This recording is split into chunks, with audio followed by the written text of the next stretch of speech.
Good evening. This is Sergeant X. I don't think we need a Gallup poll to tell us that nearly everybody's in favor of a good mystery story. There's enough would-be Sherlock Holmes in most of us so that we get a kick out of attempting to solve a crime, even if it's only on the radio. So get out those magnifying glasses and meerschaum pipes for tonight's adventure in the Mystery Playhouse.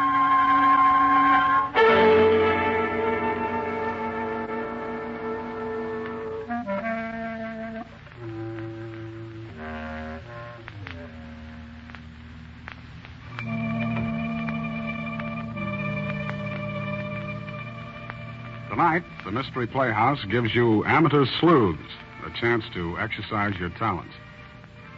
We invite you to match wits with the author of tonight's story, Earl Derbiggers, creator of the Charlie Chan series, and see if you can solve his mystery before the solution is finally given. You will be presented with a murder and 5 likely suspects.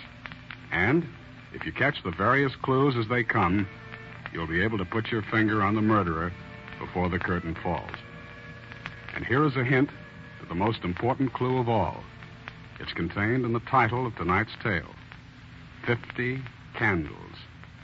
Good hunting.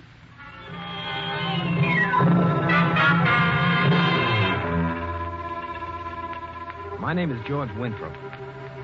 I'll never forget that horrible night I stood alone in the library of my former employer, Henry Drew. It was a stern and foreboding room. The heavy yellow fog from the fields of marsh grass seemed to be pressing close against the window panes. I'd been invited to Henry Drew's birthday party. Inside the big house, it was oppressively quiet. And then suddenly... I ran the door of the dining room. The table was set with gleaming silver and white linen. In the center stood a cake with 50 pink candles. I took a few steps across the room and stopped, horrified. There was a body on the floor.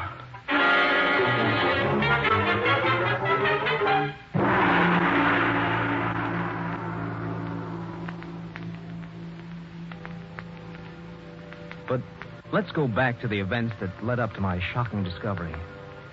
4 years ago, Henry Drew, the San Francisco millionaire, had hired me to take charge of a copper mine in China. The mine had been a failure, and Drew promised that if I could make it pay, he'd reward me with a third interest in the property. Well, after 4 long, hard, and successful years in Yunnan, I returned to Shanghai to see Henry Drew. Yes, Winthrop, you've done a splendid job, and I'm proud of you. Well, thank you, sir. It was a tough job. I think I really earned my third interest in that property. What? A third interest? Oh, yes, sir. You remember. You said if I could make the mine pay, you'd give me, in addition to my salary, a third interest in the property. Why, you must be dreaming, boy. That's ridiculous. I never made any such promise, and you know it. But you gave me a word. Well, I assume if you have a witness. Of course not, but I fulfill my end of the bargain. I demand that you keep yours. Oh? And I'll accept it. Accept what? Your resignation. Oh, so that's it. Well, you won't get away with it. I'm going to... Oh, am I interrupting something? Not at all. Come in, Carlotta. Have you finished your business? Yes, my dear. We're quite through. Through?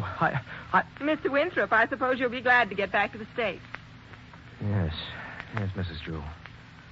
Good day, Mr. Drew. I'll see you in court. I was young and ambitious, and this act of injustice seared my mind with hatred for Henry Drew. Well, I booked passage as soon as I could for San Francisco. The boat was crowded, and I was informed that I'd have to share a stateroom with the ship's doctor and another male passenger. When I went on board and down to my stateroom, I found that already... Make yourself comfortable, Mr. Winthrop. Oh, thank you, Dr. Parker. There'll be another gentleman in here, they tell me. Put my bags in here, Hung. Yes, Mr. Drew. Oh, hello, Doctor. Huh? Winthrop, what are you doing here? These happen to be my quarters, Mr. Drew. Well, in that case, I'll have mine changed immediately. Come along, Hung. Yes, Mr. Drew. What a character, Dr. Parker.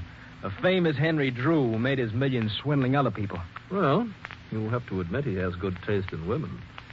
Mrs. Drew is quite attractive. Oh, sure. But he's old enough to be her father. Who's the young American girl that Drew hired as traveling companion for Mrs. Drew? Oh, she's Mary Telfair. Oh? You must be interested. Well, I am, but so far it's all on my side. Excuse, please. Missy Drew would like Dr. Parker come to Drew's stateroom right away. Oh, yes. I'll be right along, Hung. Thank you, Doc. You know, it's an odd thing about his relation to Drew. It's more of a slave than a servant. Slave? Yeah. About 20 years ago, Henry Drew saved his life. And for that, Hung pledged Drew 20 years' servitude.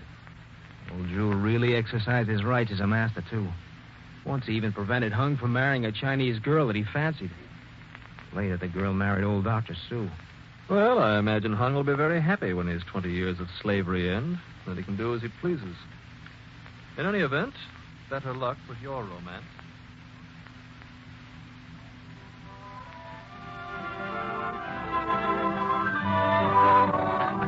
Yes, Mary, it's really been very funny.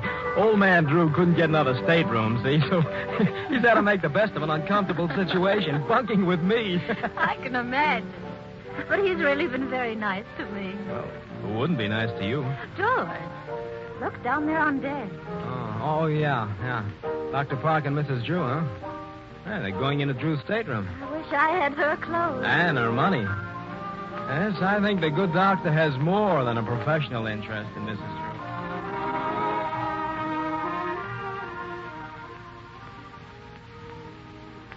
Yes, I gave Mr. Drew a sedative, and he's sleeping quite soundly. The old fossil. It would be too bad if he didn't wake up. Couldn't you arrange matters, Doctor? No, Carlotta, that would be too obvious. I think we'll just have to be patient and let nature take her course. Uh-oh, here comes Hung. Excuse, please, Missy Drew. Mr. Drew asked me to tell you he would have dinner 8 o'clock. Very well, I'll be ready. Thank you. I told Mr. Drew. He knows more about Henry's personal affairs than I do. Well, what about Drew's son, Mark? Has he made up with his father? I remember they quarreled years ago. No, he's a lawyer, and he has no use for me. He thinks I married Henry for his money. And just between ourselves, Doctor, I think he was right.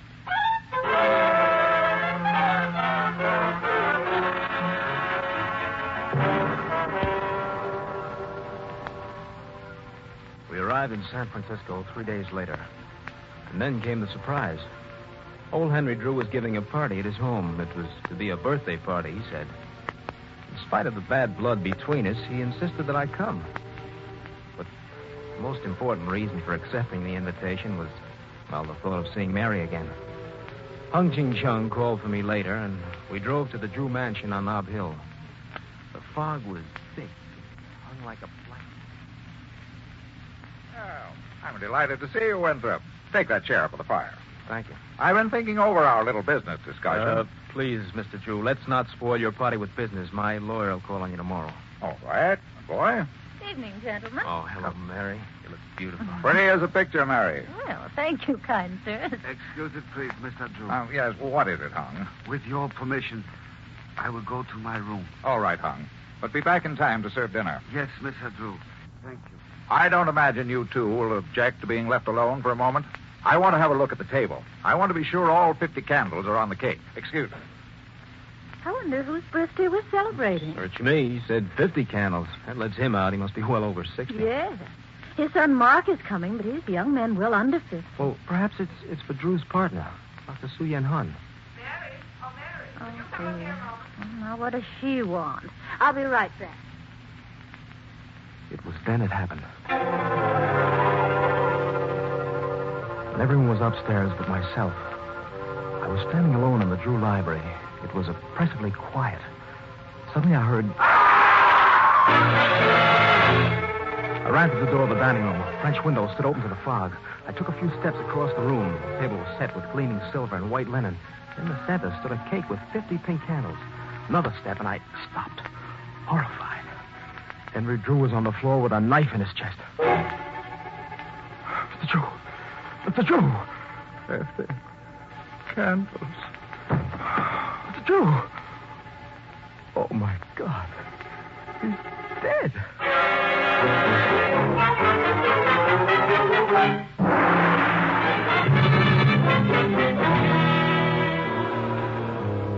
I was shocked and horrified as I stood there in the Drew dining room with Henry Drew's dead body at my feet. I stepped quickly to the open French window and saw a dark shadow across the lawn which disappeared in the twinkling of an eye.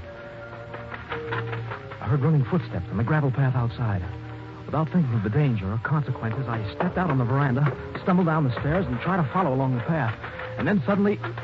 Hey, look out. Good Lord, Winthrop. Oh, Dr. Parker, am I glad to see you? Well, what in the world are you doing out here? Something terrible's happened. Well, what is it? Speak up, man. Henry Drew has just been murdered.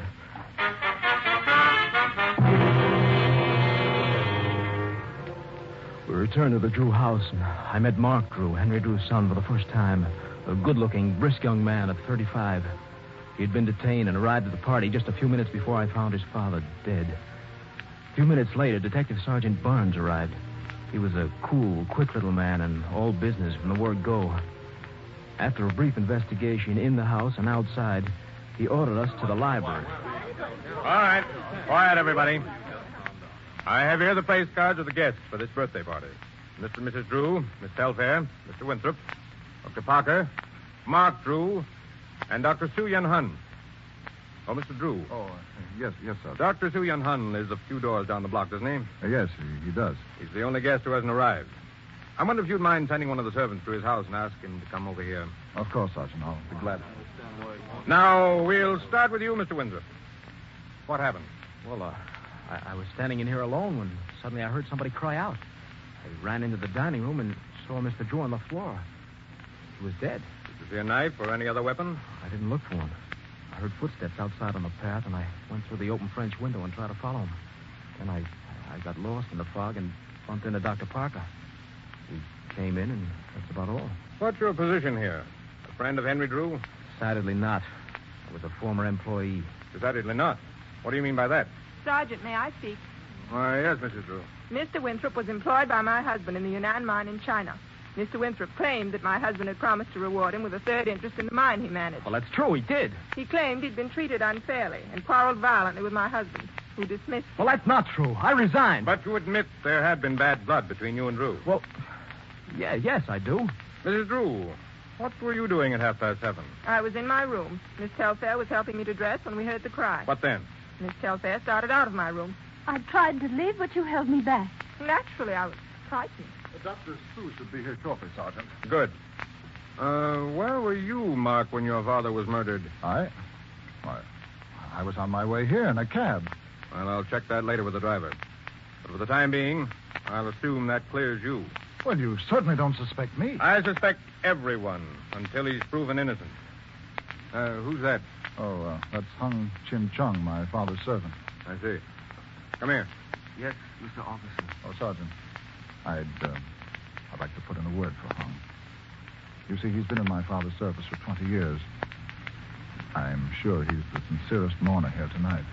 It is good to have such honor in the eyes of my master's son. Tell me, Hung, where were you at 7:30? In my room on the 4th floor. My master gave me permission to go there. Mr. Winthrop, hear that? Yes, that's right. Did you hear the cry? No. When I came downstairs, I found my master was dead. All right, Hung. Suppose you go out and fix us some coffee. Yes. Now, Miss Telfair. Yes. What about you? When I heard Mr. Drew scream, I ran downstairs. I looked in the dining room Yes? and saw Mr. Drew. Yes, go on. I screamed and ran from the room. Did you see a weapon of any sort? A knife? I scarcely looked. I was frightened. Then Mrs. Drew rushed in, and when she saw the body, she almost fainted. I went upstairs and got some smelling salts. Came down here. When you took the time to get the smelling salts for Mrs. Drew, you went to your own room first, didn't you? Yes. You wanted to hide something you'd picked up from the side of the dead man in the dining room. Well... Under your mattress was a pretty obvious place to hide this jade-handled Yes. Chinese knife. Yes, but... No, I know it was the worst thing I could have done, but I was so excited I didn't think. Mary, you did that for me. Oh, you're wonderful. Then this is your knife, Mr. Winthrop. Yes, that's my knife. How do you account for the fact that it was found beside the body? Well, it was stolen from me, of course. Of course. Well, it must have been taken from my luggage in the stateroom on the boat. There were just 3 men who had access to that luggage. One was the dead man, the second was Hung Chin. And the third? Dr. Parker. Nonsense. What motive would I have? Motive enough. A secret love affair with my father's wife that's been going on for more than a year. Lust for money and a well-known lack of scruples, my dear doctor. I tell you, I didn't steal Winthrop's knife. Why not? A man who would steal another man's wife would hardly stop at the theft of a dagger. Never mind, Mark. I'll take that. Hello. No, this is Detective Sergeant Barnes. What? When? Yes? Yes, I see. Well, very well. Just don't touch a thing until the police arrive. Oh, what is it, Sergeant? Is something wrong? Plenty. That was the servant you sent for Dr. Su Yan Hun. Well, is the doctor coming? I'm afraid not. Dr. Su Yan Hun has been stabbed to death.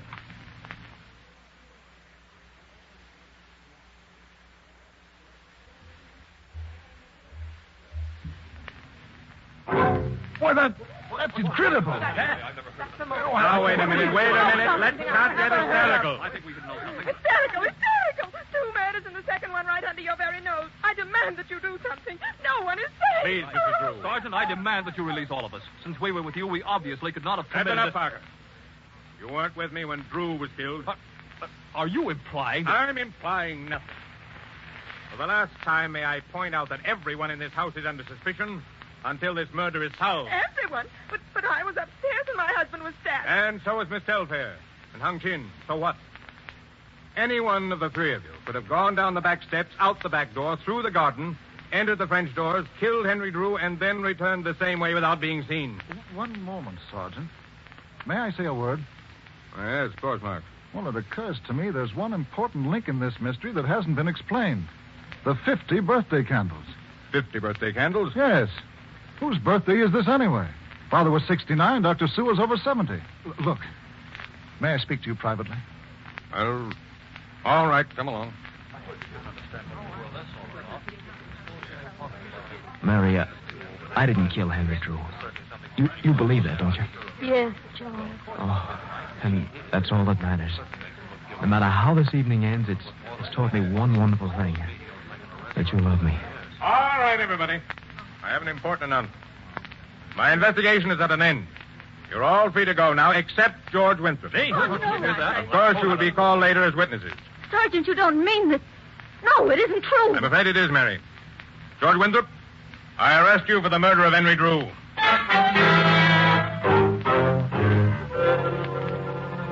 I dropped into a chair beside Mary, too shocked and stunned to speak. And then strange things began to happen. All the guests left except Mary and myself.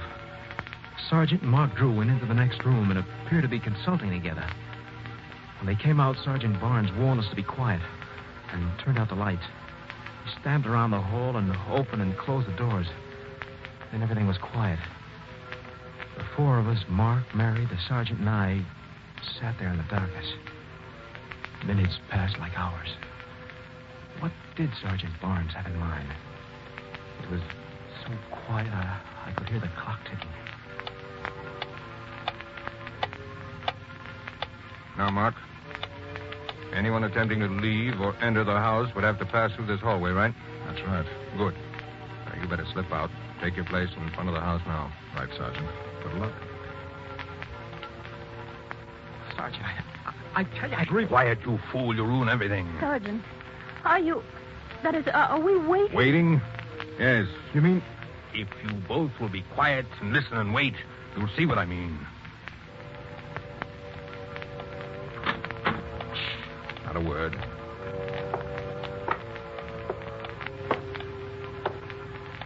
George, he has something in his hand. Oh, no, you don't? Well, that takes care of that. What happened? Who is it? The murderer. Who else? You said that George... No, not George. Turn on the light, Mary, and you'll see. The light, yes. Never mind, I have it. Good Lord, it's Hung Ching Chung. He's dead? Oh. Look, he's coming too. You were right, Sergeant. Oh, Mark. I caught Molly, the Chinese girl, outside in the car. Your men are holding her. A Chinese girl. Who's Molly? Molly is the wife of Dr. Su Yan Hun. She killed Dr. Sue? No. Hung committed both murders. But the two of them planned to run away together. That's why Hung had the suitcase with him. Well, then you mean you don't think that... No. Sorry to give you such a bad time of it, George. But we had to in order to trap the real murderer. Well, You see, everyone thought Hung was in his room when Henry Drew was killed. But it was very simple for him to go down the back stairs, go over to Dr. Sue's, murder him, come back here and murder Henry Drew, and then return to his room again. The killings were simplified because both men trusted Hung and probably had no warning. Of course, It was the clue about the 50 candles. Oh, conscious now. Help him up, George. Right. Come on. All right, Hung. What have you got to say for yourself? Let me speak to him, Sergeant. I'm sorry, Hung. I always thought you were loyal to my father. Long ago, he saved your life in Honolulu. In return, you swore an oath to serve him for 20 years. Today, you are to be a free man. Yes, that is so. Those 50 candles on the cake were for you. This is your 50th birthday. So that's why old Drew said 50 candles before he died. He was trying to indicate the murderer. All right, Hung. You and the Chinese girl... Let the come woman on. alone. She did nothing. She was only waiting for me. Well, then what connection did she To have? you, I tell nothing. To Mr. Drew, everything. All this was to be. Long ago, the gods arranged it. And who is man that he should struggle against the gods? Years ago, I wanted to marry Molle. I asked permission of your father, but he would not share my services with Molle. He took me on a long voyage, and when we returned, Molle had been given to the evil Dr. Suyen Hon. They hated the doctor, Mr. Drew, for that. They swore that when I was free, I would kill them. Today, they kept my oath. Do not grieve, Mark Drew. It is the decree of the gods. But now, gentlemen, by your leave... Look out, he has a knife! Oh, that gentleman, no! Sergeant, is he... I'm afraid so. You've done a good job. This is horrible. Poor Hung. You might think it's strange, but my father never meant much to me. Yet Hung, well, he was my friend for as long back as I can remember. If I had only known earlier what the 50 candles meant, this might have been prevented. Yes, Mark. If.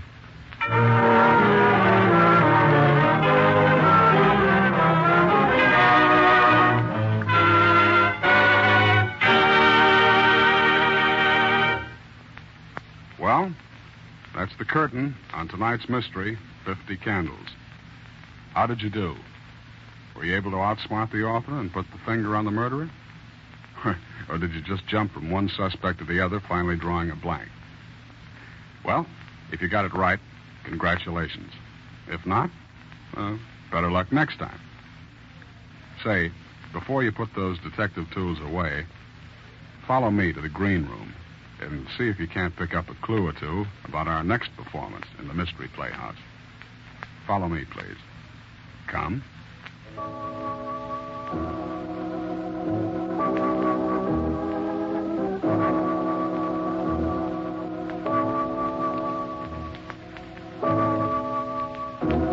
I'm alone now.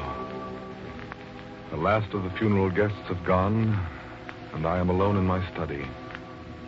There's been a queer sense of freedom in the house since the coffin was carried away.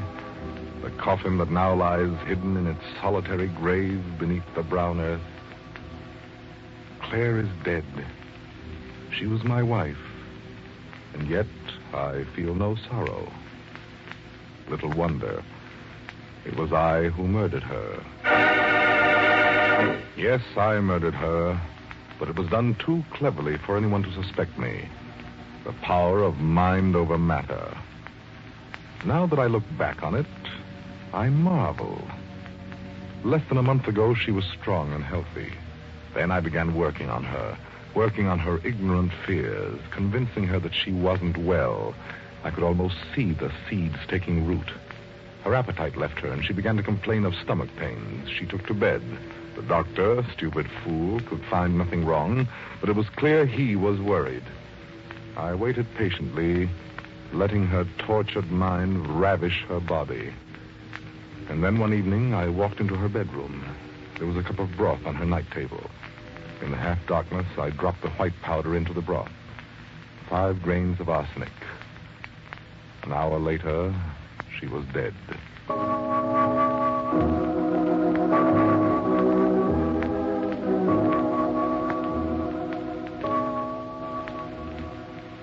Now the worst of it is over. The long night when she lay cold and still in her room adjoining mine. The funeral, the tearful platitudes of our friends, the weeping and wailing. Over, done and gone with. The money is mine to do with as I please. No longer will it be doled out to me at her whim and pleasure. All mine. I shall close the house. No one will question that the memories of familiar things are too keen to bear. But first I must discharge the cook and the housemaid. Immediately. Come in. You wanted to see me, Mr. Goddard? Oh, yes, Hannah. Come in and close the door, please. Yes, sir. What's that you're carrying? It's a picture of the madam. I found it in the attic, and I polished the silver frame. I thought you'd like to have it, sir, to remind you. Oh, yes, of course. Thank you, Hannah. It's a very good likeness. That is, until she was taken ill.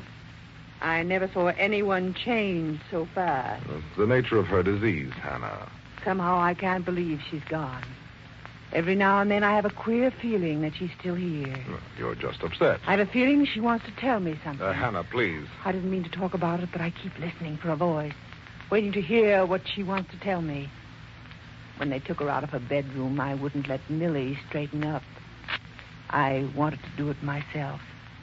And there, on the night table, was the last thing I brought her.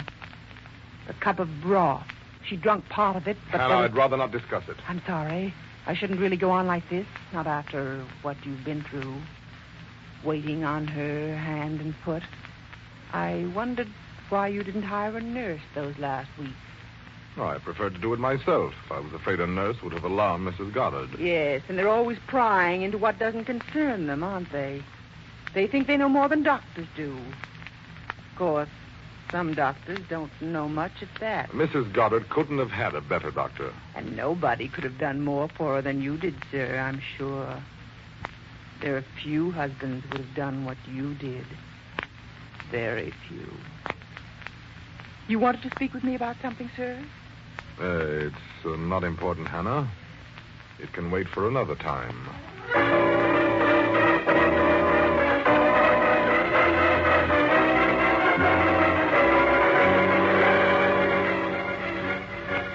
For long minutes after the door had closed behind her, I could feel my heart pounding madly. The palms of my hands were cold and damp. Everything had changed. The feeling of well-being and satisfaction was gone, and in its place was nervous, uncertain fear. Why had she made it a point to mention the cup of broth? And what else had she said? Oh, yes. Few husbands would have done more for their wives. More than I did. Very few. The words had double meaning. Had she meant them that way? No, it was impossible. Just a coincidence. A ghastly turn of a phrase. There was nothing to worry about. Nothing. Well, it doesn't look like you'll have much detective work to do in this one. The murderer's already told us who he is. Sounds to me like our next production is going to be one of those psychological stories going all out for terror. No, sir. I don't think there's going to be anything light and airy about our next attraction. So, if you like 'em grim and frightening, be right back in your seats when we raise the curtain on The Web. This is Sergeant X, closing the doors of the Mystery Playhouse. Good night. Sleep tight.